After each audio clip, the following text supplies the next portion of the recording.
안녕하세요. 저는 딸이 사랑하는 예비사위를 고발하고 파혼시킨 사람입니다.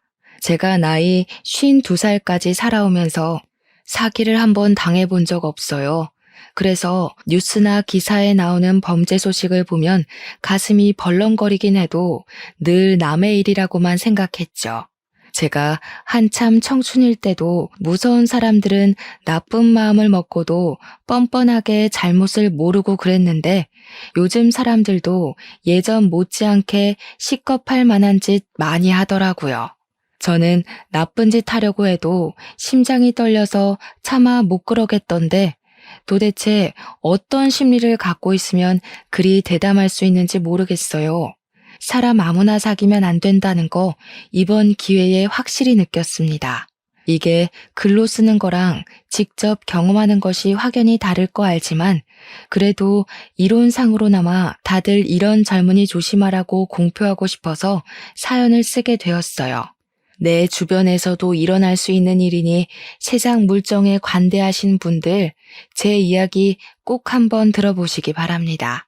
저에겐 아주 똑 부러지는 딸이 하나 있습니다. 그리고 작고 사랑스러운 아들까지도 제 품에 있죠. 딸이랑 그 밑에 아들은 나이 차이가 좀 있어서 딸이 직장을 다닐 때 아들은 겨우 중학생이었어요. 나이 차이가 별로 안 났다면 자주 싸웠겠지만 나이 차가 크게 벌어져 있으니 딱히 부딪힐 만한 일이 없더라고요. 오히려 아들에게 또 다른 엄마 노릇을 해줘서 제가 육아하는 데에 많은 도움을 받았었습니다. 저희 집 장녀는 저희 부부에게 자랑거리예요.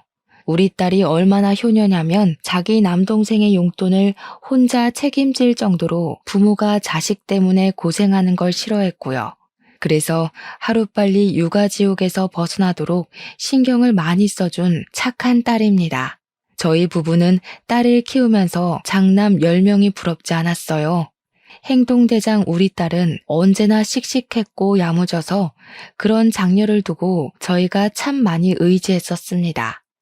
조금만 모르는 걸 물어봐도 딸이 다 해결해주고 필요한 게 생기면 딸이 알아서 주문해주고 하니까 본의 아니게 딸을 저희 부부의 선생님으로 보이더라고요.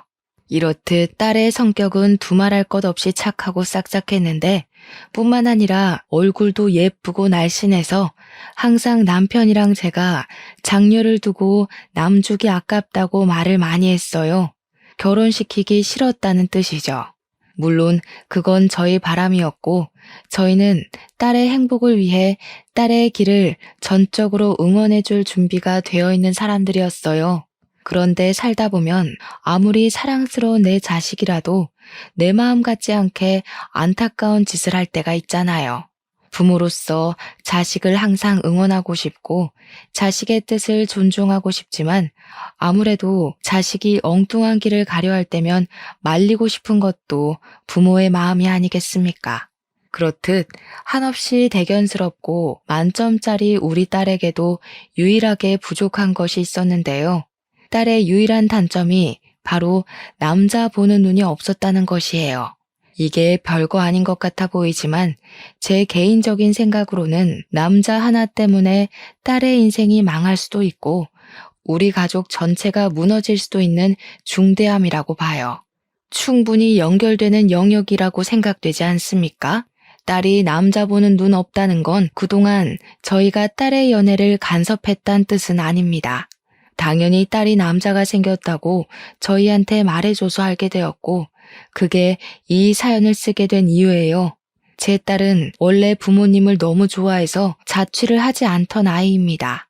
그런 딸이 직장을 가고 남자친구가 생기면서 한두 번씩 외박을 하기 시작했어요. 딴짓을 잘 안 하던 딸이 갑자기 그렇게 변하자 걱정이 돼서 전화를 하면 전화를 안 받는 경우도 덜어 있었습니다. 저희 가정에선 늘 바람직했던 딸이기에 불안했지만 그래도 딸이 하는 모든 일을 신뢰하여 크게 간섭하지 않았어요. 그저 요즘 뭐 하느라 집에 잘 안 들어오냐고 물어보면 남자친구가 생겼다는 말만 했습니다. 한창 청춘인데 남자친구 정도 생길 수 있잖아요. 딸이 연애를 해도 저희한테는 딱히 말을 안 해줬는데 그날은 말을 해주길래 그것만으로도 고맙게만 생각했었어요. 그런데 한날 딸이 결혼하고 싶은 남자가 생겼다고 하더라고요. 그 순간 딸이 지난번 남자친구가 있다고 했던 말이 떠올라서 그 남자냐고 물어봤더니 그렇다네요. 딸 얼굴이 가족과 있을 때 행복한 모습과는 또 다른 얼굴이었습니다. 표정만으로도 남자친구를 얼마나 좋아하고 있는지가 느껴졌어요. 저도 아쉽기는 했지만 유독 남편이 많이 속상해 하더라고요. 원래 딸에게 남자친구가 생기면 아빠들이 속 많이 썩지 않습니까? 그런 아빠 마음도 모르고 딸은 그저 우리에게 결혼할 남자를 소개하고 싶어 들떠 있었는데요. 언제 시간 돼? 남자친구는 지금 한창 장사 비수기라서 아무 때나 시간 가능하대. 나랑 동갑인데 훨씬 오빠 같고 듬직하다? 결혼하면 아마 직장 옮기고 남자친구랑 장사하지 않을까 싶어.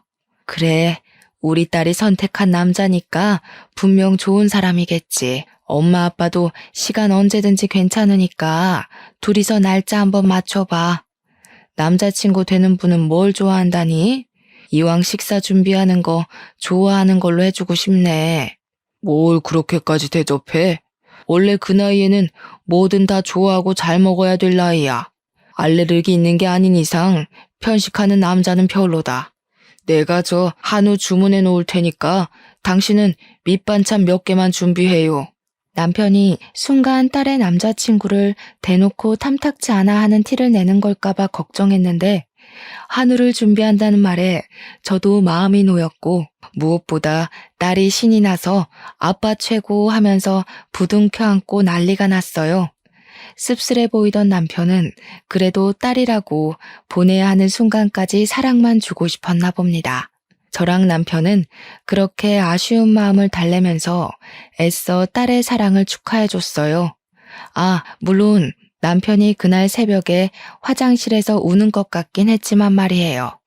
저희 부부는 별로 예비 사위와의 만남이 기대되진 않았습니다. 그래서 예비 사위를 만나는 날도 별로 기다리지 않았어요. 하지만 이미 잡아놓은 날은 성큼성큼 빠르게도 다가왔고 저희는 또 한 번 속상함을 달랬죠. 딸이 예비 사위라고 데려온 총각은 겉모습이 참 번지르르한 사람이었습니다. 어느 집에서 큰 자식인지 우리 딸 못지않게 때깔이 고왔고 우리 딸이랑 아주 잘 어울리는 한 쌍처럼 보였어요. 그래도 당연히 우리 딸이 아까웠지만 일단 예비사위 첫인상만 봤을 땐 안심이 되었습니다. 이왕 결혼하는 거 상대가 외적으로도 깔끔한 사람이면 좋잖아요. 그런데 예비사위와 본격적으로 대화를 하다 보니 수려한 외모만이 장점은 아니더라고요.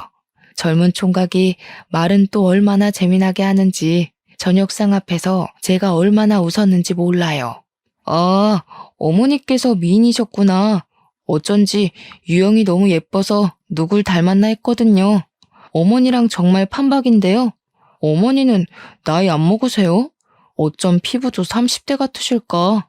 입에 바른 아부라는 걸 알지만 그래도 기분 좋은 립 서비스를 얼마나 잘하는지 같이 식사하는 내내 그 분위기에서 웃음이 떠나질 않았어요. 그 상황에 저희가 술까지 깃들였다 보니까 분위기는 무르익지 않을 수가 없었습니다. 예비사위는 식사 자리에서 내내 딸보다 제게 더 충성을 다하는 모습을 보였어요. 장인 장모한테 점수를 따고 싶어하는 예비사위의 노력이 보이는데 얼마나 하는 짓이 예뻤는지 모릅니다. 예비사위의 그런 애교가 귀여워서 한눈 팔고 있느라 제가 차마 신경 못 썼던 사람이 있었는데요. 제 옆에 있던 남편을 뒤늦게 돌아봤는데 남편 표정이 좀 안 좋더라고요. 차마 몰랐습니다. 그 뒤부터는 제가 남편을 신경 쓰느라 그 자리를 잘 즐기지 못했어요. 남편 식사 챙겨주고 말 한마디 덧붙여주고 하느라 분위기는 점점 식어갔습니다. 시간도 늦었고 그만 일어나는 게 좋을 것 같아서 자리를 정리했는데요. 그때 예비사위가 취해서 더 거침없는 건지 모르겠지만 남편과 저를 한 번씩 안아주고 돌아서더라고요. 그러면서 마지막으로 하는 말이 꼭 우리 딸이랑 결혼하고 싶다고 장인 장모 같은 분을 부모로 모시면서 이 집 식구가 되고 싶다고 했습니다. 저는 그 마음이 좀 귀여워 보였는데 남편은 아닌 것 같더라고요. 예비사위랑 배웅하러 딸이 같이 나가자마자 남편이 뒤도 안 돌아보고 방에 가버리는 거 있죠. 저는 얼른 남편 뒤를 따라가 남편한테 슬쩍 예비사위가 마음에 안 드냐고 물어봤습니다.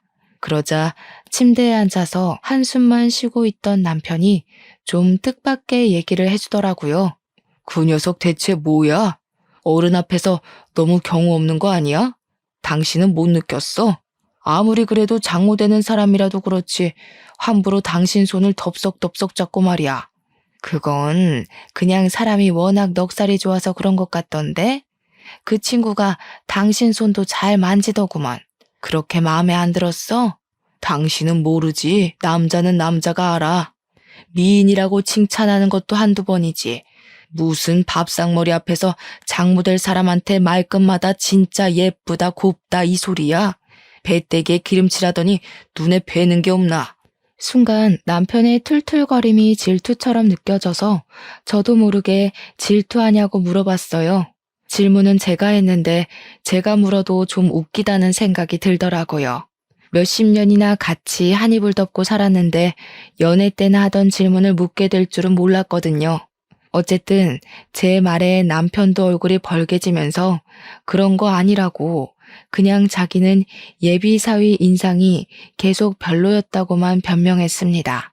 그날 남편 반응이 너무 웃겨서 배꼽 잡느라 예비사위의 특이점에 대해선 더 이상 생각을 해보지 못했어요. 다 늙은 나이에 남편과 이런 대화도 할 수 있어서 너무 신선했고 오히려 그런 건더기를 준 예비사위가 다시 한번 더 기특하기만 했습니다. 그리고 다음날 예비사위가 딸이랑 또 우리 집에 놀러 왔을 때였어요.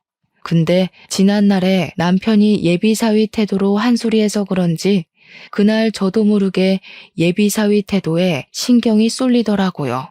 예비사위는 처음에 살갑게 행동했던 것처럼 그날도 음식하는 제 옆을 맴돌면서 이것저것 도와주려고 했는데요. 가만 보니까 남편 말대로 진짜 저를 아무렇지 않게 만지더라고요. 칼질하고 있는데 갑자기 옆에서 제 손 얘기로 물꼬를 트더니 순식간에 제 손을 잡아가며 또 칭찬을 해줬습니다. 볼 때마다 너무 신기해요, 장모님. 진짜 손만 보면 아가씨인 줄 알겠어요. 장모님만의 젊은 비결이 따로 있는 거예요? 유영이도 유독 나이에 비해 동안이잖아요. 남편 말만 아니었으면 이런 장난도 그저 예비 사위의 유쾌한 농담으로 넘겼을 텐데 희한하게 그날은 첫 대면과 기분이 달랐습니다. 남편 경고가 컸던 것 같아요. 예비사위가 별다른 짓을 한 것도 아닌데 그냥 찜찜하게 다가오더라고요. 저는 아닌 척 예비사위의 손길을 슬쩍 빼면서 옷에 음식물 튄다고 가서 다른 일 좀 도와달라며 예비사위를 거실로 보내버렸습니다. 근데 생각할수록 이게 맞는 건가 싶더라고요. 그냥 내 딸의 배우자 될 사람이고 우리에겐 예비사위인데 제가 이런 불순한 방향으로 엄한 사람을 경계하는 게 좀 이상하다는 생각이 들었어요. 예비사위가 제게 찝적대는 것 같다는 남편의 말이 사실도 아니고 어른이 돼서 괜히 쓸데없는 오해 때문에 우리 식구 될 사람을 대면대면하는 건 좀 아니라 생각이 들었다는 겁니다. 게다가 우리 딸이 데려온 사람인데 우리 애가 어디 개념 없는 남자를 몰고 왔겠습니까? 이러다 괜히 생사람만 잡는 것 같아서 저는 금세 생각을 고쳐먹었어요. 그러니 예비사위의 친밀감이 또 그냥 별것 아닌 애교로만 보이더라고요. 물론 남편은 여전히 예비사위에게 크게 마음을 안 줬습니다. 그래서 예비사위도 장인어른을 좀 어려워하는 것 같았고 가까이 잘 못 가더라고요. 젊은 총각이 그저 자기가 결혼하고자 하는 여자의 부모에게 점수 좀 따려고 노력하는 것 같은데 그 마음이 너무 고맙고 기특하지 않습니까? 그래서 제가 남편을 몇 번 설득하며 우리 식구 될 아인데 너무 무섭게 대하지 말라고 했는데도 남편은 그저 콧방귀만 뀌었습니다. 그럴수록 무한할 예비 사위를 위해 제가 더 챙기는 수밖에 없었어요. 그렇다 보니 예비 사위와 자연스레 더 친해지더라고요. 근데 아무리 친하더라도 이건 제 입장에서 좀 많이 당황스러웠던 건데 예비 사위가 평소에도 딸이랑 우리 집에 자주 오긴 했거든요.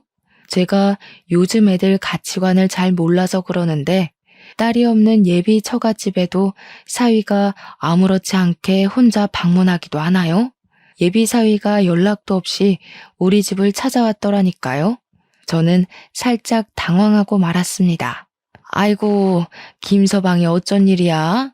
오늘 유영이 회사 워크숍 가서 없는데 연락 못 받았니? 알죠.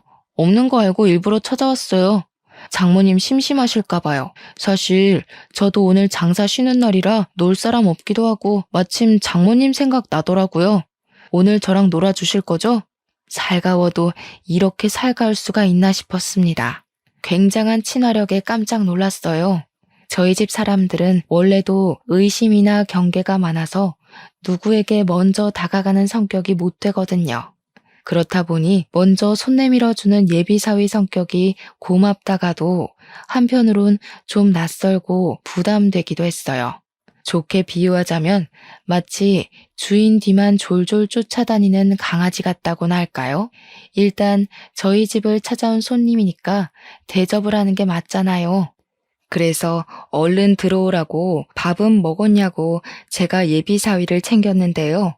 예비사위가 잠깐 화장실 간 사이에 남편이 저를 따로 방에 부르더니 예비사위 욕을 하기 시작했어요. 뭐 저런 놈이 다 있어?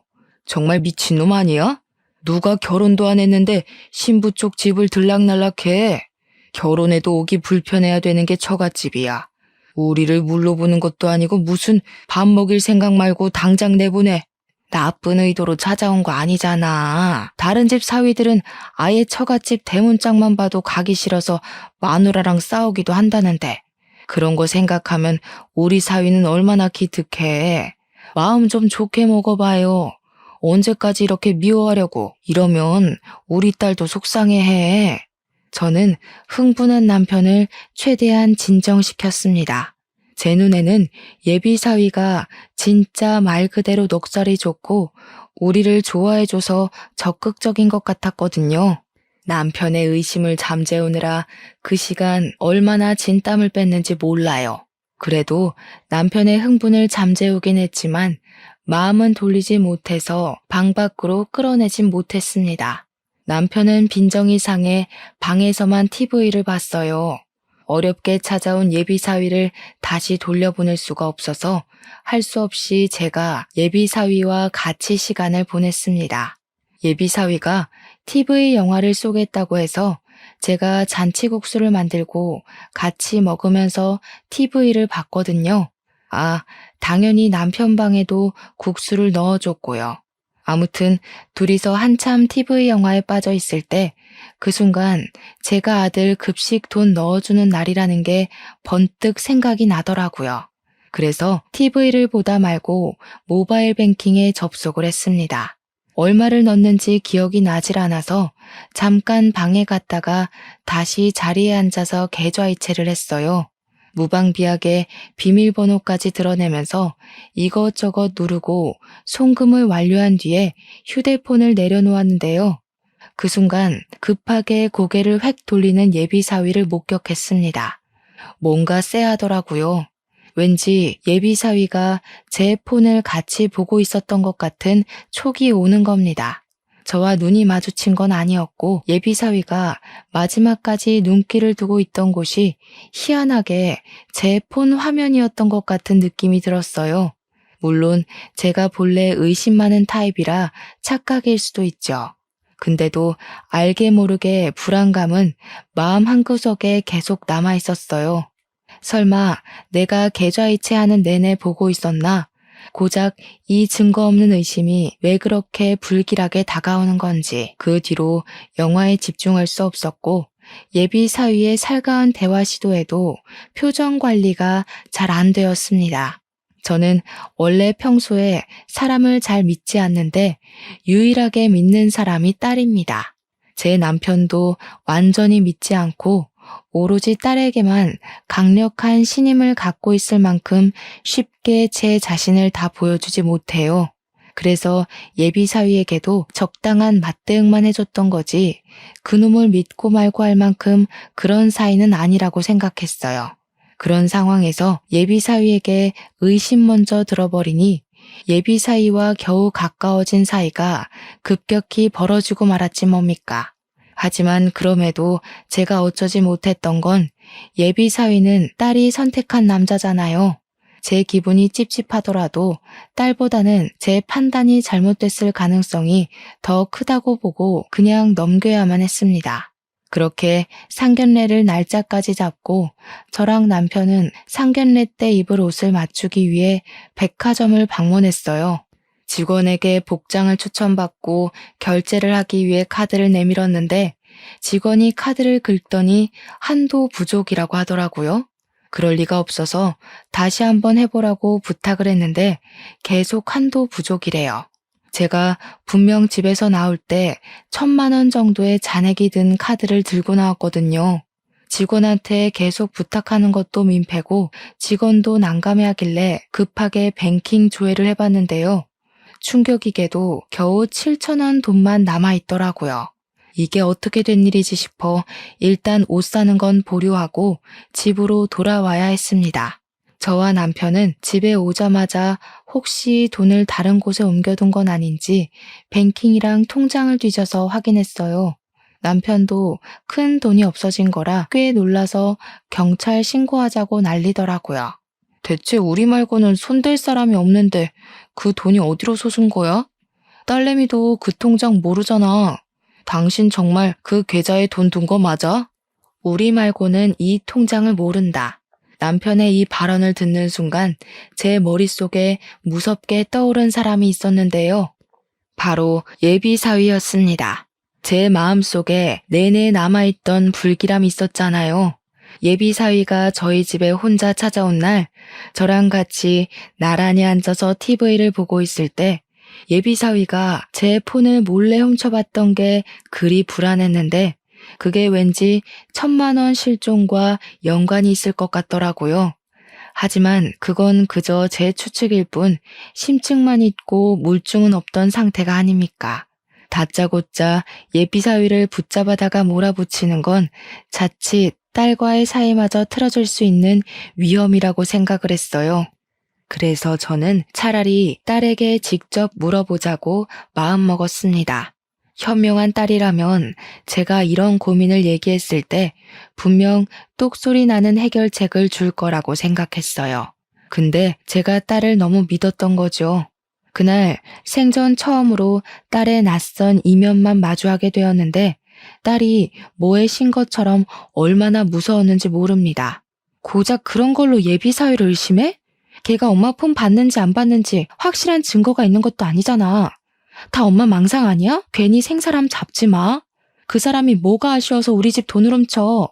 그 사람 연매출 억 단위야. 망상이라니.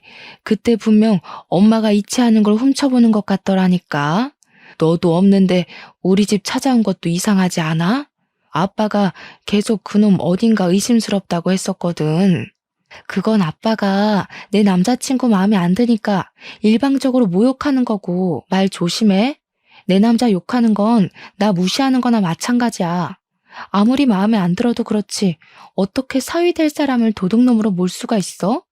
사람 보는 눈도 없으면서 자꾸 이러면 나 몰래 결혼할 거야. 전적으로 예비 사위 편을 들면서 저한테 대드는 딸의 모습을 보는데 너무 충격적이더라고요. 우리 딸은 사춘기 때도 부모님께 효도하던 착한 아이였거든요. 고작 몇 달 만난 남자친구 때문에 부모한테 바락바락 소리치며 입도 뻥끗 못하게 하는 딸을 보고 저랑 남편은 크게 서운했어요. 어떻게 부모가 1,000만 원이 털렸다는데도 자기 남자만 신경 쓸 수 있는 걸까요? 딸한테 이런 표현을 쓸 줄은 몰랐는데 그 순간 서운함을 넘어 정까지 떨어질 뻔했습니다. 그 뒤론 딸에게 감히 예비 사위에 대해 언급하지 못했어요. 그냥 제가 직접 사위를 시험해보는 게 낫겠다고 생각을 했습니다. 그리고 그 다음날 어김없이 우리 집을 찾아온 사위한테 저는 일부러 1,000만 원 도둑 맞은 걸 고스란히 알려주었어요. 이 일을 어쩌면 좋으니? 이렇게 큰 돈을 도난당했을 땐 어떻게 해야 되는 거야? 자네는 사장하는 사람이라 젊고 똑똑하니까 이런 일에 대해 잘 알지 않아? 자네가 경찰에 좀 신고해주라. 나는 손이 떨려서 도무지 뭐라고 말도 잘 못할 것 같아서. 네, 장모님, 일단 신고하는 게 좋겠어요. 어떡해요. 진짜 놀라셨겠어요. 우선 저한테 맡겨주세요. 제가 알아서 신고 접수할게요. 저는 예비사위한테 신고를 부탁하면서 일부러 표정을 살피려고 했습니다. 직접 신고를 부탁했던 것도 일종의 미끼였어요. 예비사위가 훔친 게 맞다면 당연히 경찰에 신고를 안 할 거라고 생각했거든요. 그리고 그 다음날 제가 따로 경찰서에 전화해서 어제자로 신고 들어온 게 있냐고 물어봤습니다. 피해액이 1,000만 원인 절도 사건이라고 했는데 경찰이 그런 신고 들어온 거 없다고 하더라고요. 이건 빼도 박도 못하는 증거이다 싶어서 저는 이 통화 내용을 퇴근하고 온 딸에게 들려줬어요. 딸이 처음에는 제가 또 예비 사위를 의심하는 것 같자 성질을 내려고 했습니다. 그런데 제가 들려주는 통화 녹음을 다 듣더니 살짝 당황한 얼굴이더라고요. 이것 봐라. 내가 분명 그놈한테 신고해달라고 했고 그놈도 신고했다고 했잖아. 너도 그 자리에서 들었으니 알 거 아니야. 근데 왜 신고 접수가 안 됐냐고. 이래도 김서방이 안 수상해? 오해한 거겠지. 경찰들이 신고를 한두 건 받는 것도 아닌데 경찰 실수로 누락됐을 수도 있는 거잖아. 그냥 내가 다시 신고할게. 만약 남자친구 짓 아니면 엄마 아빠 가만 안 둬? 나 집 나갈 거야? 딸의 발언은 여전히 예비 사위를 믿고 있었고 서운했지만 그래도 딸이 처음보다는 흔들리는 태도를 보여줘서 그것만으로도 일단 안심을 했습니다. 하지만 이러고 딸이 예비 사위한테 냅다 얘기해버릴지 어떻게 합니까? 제가 유일하게 딸만은 뭘 하든 다 믿어줬는데 이젠 딸까지도 못 믿는 지경이 돼버렸네요. 어쨌든 이제 남자의 눈이 멀어 상황 분간 못하는 딸도 못 믿겠기에 딸한테는 고분고분 알겠다고 기다리고 있겠다고 대답한 뒤 제가 따로 전화해서 직접 신고를 했습니다. 그리고 3일 뒤였어요. 딸이 동생한테 쓰라고 400만 원을 넣어둔 통장이 있는데요. 딸이 한날 돈을 입금하려고 ATM 기기를 찾았다가 그 안에 400만 원이 없어졌다는 걸 알았고 다급히 집에 와서 따진 적이 있었습니다. 그 통장은 당연히 딸이 들고 있는 데다가 카드는 딸 하나, 우리 부부 하나 이렇게 2개로 나눠 갖고 있었어요. 그러니 딸이 우리를 의심할 수밖에 없는 상황이었죠. 우리가 안 했다는 증거를 당장 댈 수 없지만 우리는 아니거든요. 아무리 봐도 그것마저 사위짓 같더라고요. 제가 뱅킹 비밀번호까지 훔쳐보면서 1,000만 원을 빼갔던 강 큰 놈이 400만 원이라고 못 훔치겠습니까? 그래서 제가 딸한테 또 한 번 사위짓이 아니냐고 의심을 해봤어요. 딸이랑 관계가 완전히 틀어질지도 모른다는 각오까지 해야 했지만 설령 그렇게 된다고 하더라도 딸이 그 수상쩍은 예비 사위와의 결혼을 포기하길 바랬습니다. 그런데 의외로 이번엔 딸의 반응이 좀 다르더라고요. 제 말에 기분 나빠하기는커녕 뭔가 생각을 하는 듯 잠자코 머리만 굴리고 있었습니다. 그러다 딸이 하는 소리가 안 그래도 그 통장의 존재를 사위가 알고 있다고 하더라고요. 그리곤 지갑에 카드를 찾아봐야겠다며 잠깐 자리를 떴는데 지갑 확인한 딸이 카드 위치가 달라져 있는 걸 확인했고 그제야 딸도 사위를 의심하기 시작했습니다. 딸은 확실히 하기 위해서 하루 뒤 예비 사위 차의 블랙박스에 있던 칩을 몰래 들고 와 확인까지 했어요. 저희 식구가 같이 블랙박스를 확인했는데 사위가 뜬금없이 잘 가지도 않는 편의점을 들린 정황이 발견되었습니다. 저랑 남편은 그걸 보고도 아무런 포착을 하지 못했으나 사위를 잘 아는 딸의 입장은 달랐어요. 딸이 놀라면서 말을 하길 사위는 평소 담배도 피우지 않아서 편의점 같은 데를 잘 안 간다고 하더라고요. 딸의 말을 들으니 확실히 예비 사위의 동선이 이상하긴 했습니다. 딸은 단순히 예비 사위의 편의점 방문만으로 의심을 끝내지 않고 돈이 빠져나간 일자와 편의점 간 일자를 비교를 하여 비슷한 시간에 일이 일어났다는 것까지 알아냈어요. 이것이 진짜 반박 못할 증거였습니다. 큰 돈을 잃어버린 거라 못 찾으면 어쩌나 했는데 범인을 우리가 알고 있으니 신고만 하면 될 일이었어요. 저랑 남편은 크게 안심하면서 딸한테 고생했다고 알아봐줘서 고맙단 말을 잊지 않았습니다. 그러니 딸이 묵묵하게 고개만 숙이고 있고 저희 말에 답을 못하더라고요. 혹시 예비 사위의 실체에 충격이 심한 건가 걱정이 되어서 딸 앞으로 몸을 낮췄더니 딸 눈시울이 울긋불긋한 게 보였습니다. 왜 그래, 딸? 엄마 아빠가 너무 다그쳐서 그래? 엄마 아빠도 웬만하면 딸이 사랑하는 남자 보듬으려고 했어. 근데 도무지 내 귀한 딸을 그런 찝찝한 놈한테 보내면 안 될 것 같더라고. 그런 게 아니야. 미안해. 엄마 아빠가 괜한 소리 하는 거 아니었을 텐데 내가 남자 하나에 미쳐서 정신을 못 차렸어. 못 믿어줘서 미안해. 내가 잘못한 거니까 내가 그 자식 해결할게. 피해줘서 진짜 미안해. 딸은 충격이 컸는지 눈물까지 보였습니다. 그 속상한 마음을 알 것 같아서 저랑 남편이 딸을 많이 위로해줬어요. 저희도 딸에게 실망하긴 했지만 그래도 우리 자식이잖아요. 이렇게 사죄하며 우는 건 저희가 원했던 게 아니었습니다. 딸은 드디어 예비 사위와 갈라서야겠다는 마음을 단단히 먹었는데요. 자기는 예비 사위를 끝까지 믿어주었는데 그만큼 뒤통수도 크게 맞은 느낌인가 보더라고요. 많이 화가 나서는 그냥 이대로 경찰에 신고하고 싶진 않아 했습니다. 딸이 무슨 큰 사고라도 칠까봐 남편은 웬만하면 설득해서 법의 심판을 받게 하자고 했는데 저는 딸의 입장을 존중해주고 싶었어요. 그래서 딸에게 뭘 하든 네가 다치지 않는 선에서 코를 납작하게 눌러주라며 응원했습니다. 그 뒤로 딸이 예비 사위를 데리고 집에 올 때마다 돈 얘기를 자꾸 했어요. 예비 사위가 충분히 숨막힌다고 느낄 수 있을 정도로 집요하게 도난당한 돈에 대해서 토론하는 시간을 만들었습니다.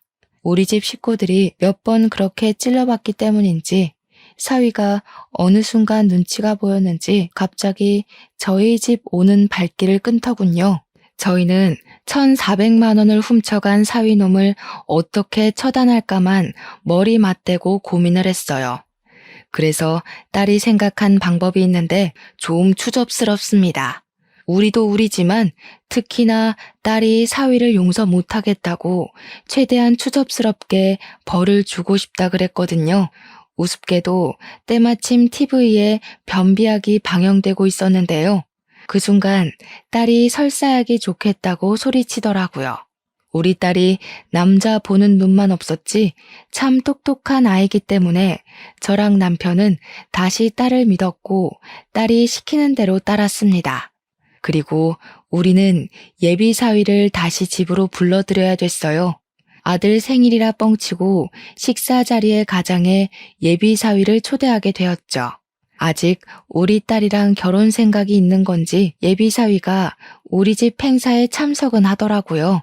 남의 집 돈 훔쳐가 놓고 여전히 결혼할 마음을 갖고 있다는 게 진짜 뻔뻔스럽지 않습니까? 저는 딸이 시킨 대로 예비 사위 미역국에만 설사약을 잔뜩 탔어요. 사위는 초반에 들어오면서 쭈뼛거리며 우리 눈치를 보는 것 같더니 우리가 별일 없이 살갑게 대해주자 완전 경계를 놓더라고요. 그때 되니까 친화력 좋은 예비 사위가 사실은 세상 멍청한 놈이라는 것이 얼마나 잘 보였는지 모릅니다. 예비 사위는 다시 우리 식구 사이에서 대화를 주도하며 혼자 신나서 맛있다고 밥을 퍼먹었어요. 우리 아들한테도 생일 선물이라고 돈을 챙겨주더군요. 저 돈도 사실은 우리 돈일지 아닐지 모르는 거 아닙니까? 생각해보니 우리 돈이라고 봐야겠네요. 1,400만 원을 돌려주지 않았으니 예비 사위에게 매여있는 그만큼의 몫은 당연히 우리 거여야 되잖아요. 식사를 거의 마무리해갈 때쯤 저는 아들에게 더러운 꼴을 보이고 싶지 않아서 먼저 방에 들어가 있으라 했습니다. 그렇게 40분 정도 되었을 때였어요. 사위가 한 번씩 화장실을 가기 시작하더니 나중에는 화장실을 나오자마자 다시 들어가길 반복하는 겁니다. 배앓이를 시작한 거겠죠. 처음엔 저희에게 양해를 구하던 예비사위도 계속 배가 아프니 나중에는 제 탓을 하기 시작하더라고요. 사람이 본능적으로 자기 목숨의 위협을 느끼면 본색이 나오는 법 아니겠습니까? 장모님, 저한테 무슨 짓 한 거죠? 그런 게 아니면 왜 나만 이러는 건데요? 다 멀쩡한데 나만 이 난리인 게 아무래도 이상하잖아. 제 음식에 뭘 탄 거예요? 어머머, 얘 말하는 것 좀 봐라. 내가 뭘 했다는 증거도 없으면서 그리 무섭게 몰아세우는 거니? 이렇게 예의 없는 사람이었어? 음식에 장난질하는 사람한테 무슨 예의를 지킵니까? 무슨 짓 했는지 당장 말해요.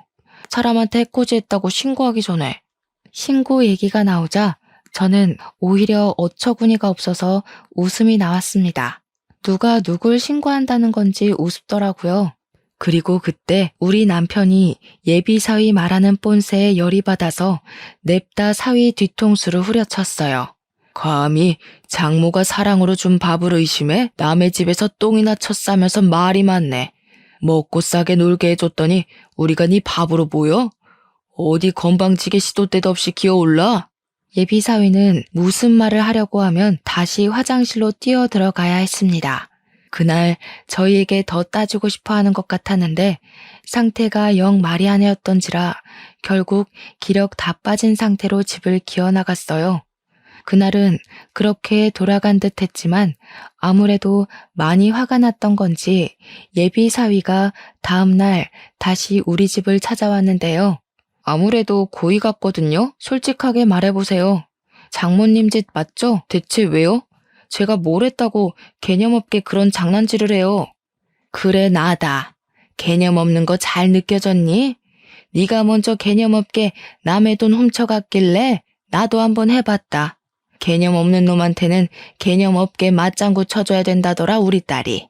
뭔 개소리야. 내가 뭘 훔쳐요? 증거 있어요? 장인 장모한테 점수 좀 따려고 했던 사람을 이런 식으로 매도해도 되는 거예요? 증거 있든 말든 중요하니? 이미 네가 어제 나를 파렴치한 가해자 취급하지 않았어? 그런 장모가 앞으로 뭘 더 할 줄 알고 겁도 없이 장가를 오겠대? 네가 1,400만 원 훔쳐간 거 맞잖아.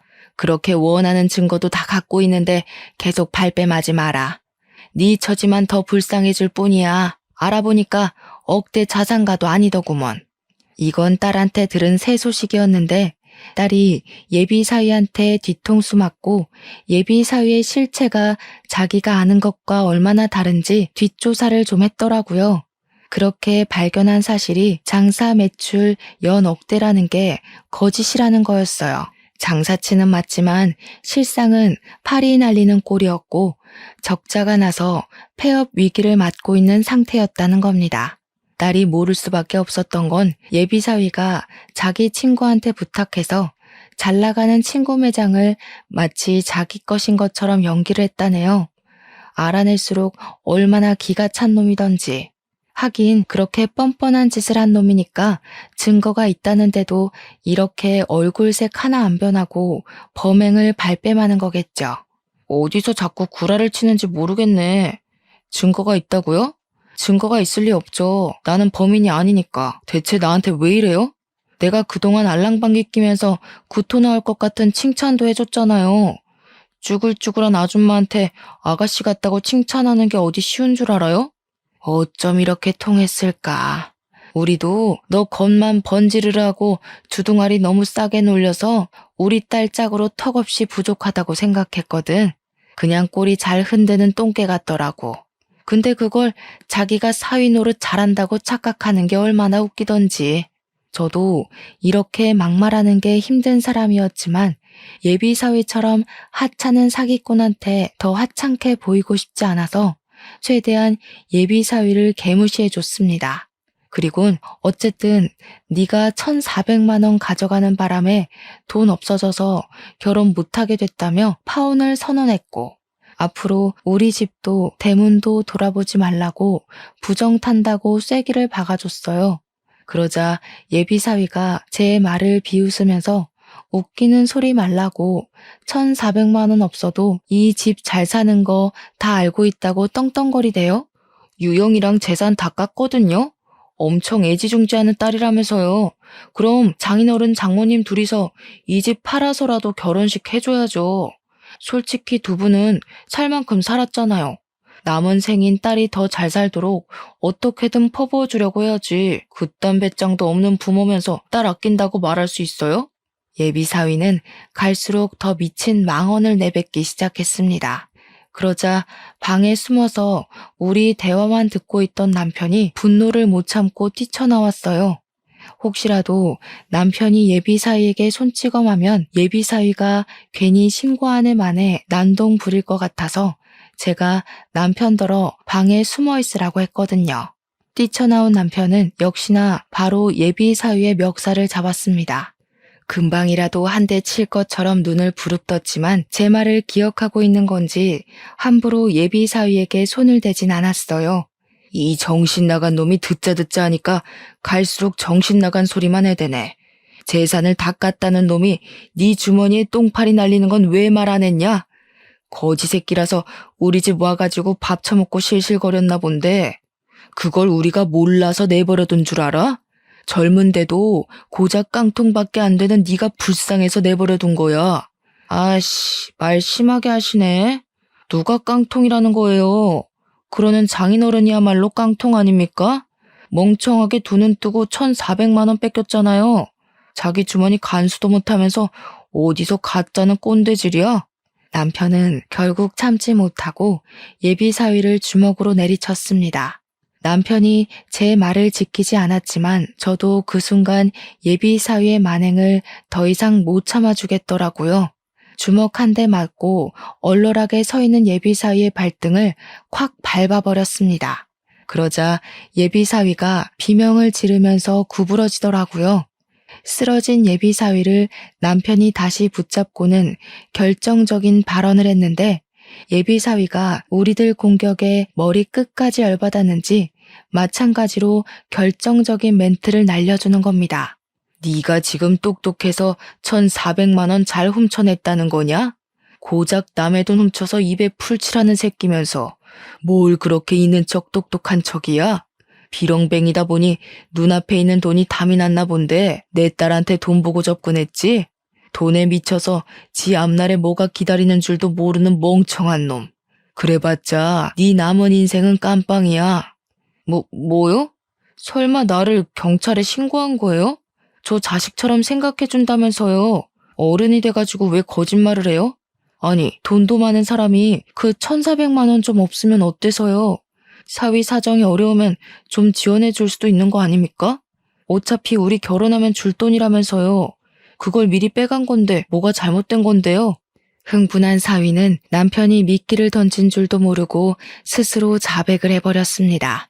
예비사위가 명확하게 자백까지 해줄 줄은 몰랐는데 잘 됐다 싶더라고요. 그 순간 타이밍 좋게 경찰이 우리 집을 방문했습니다.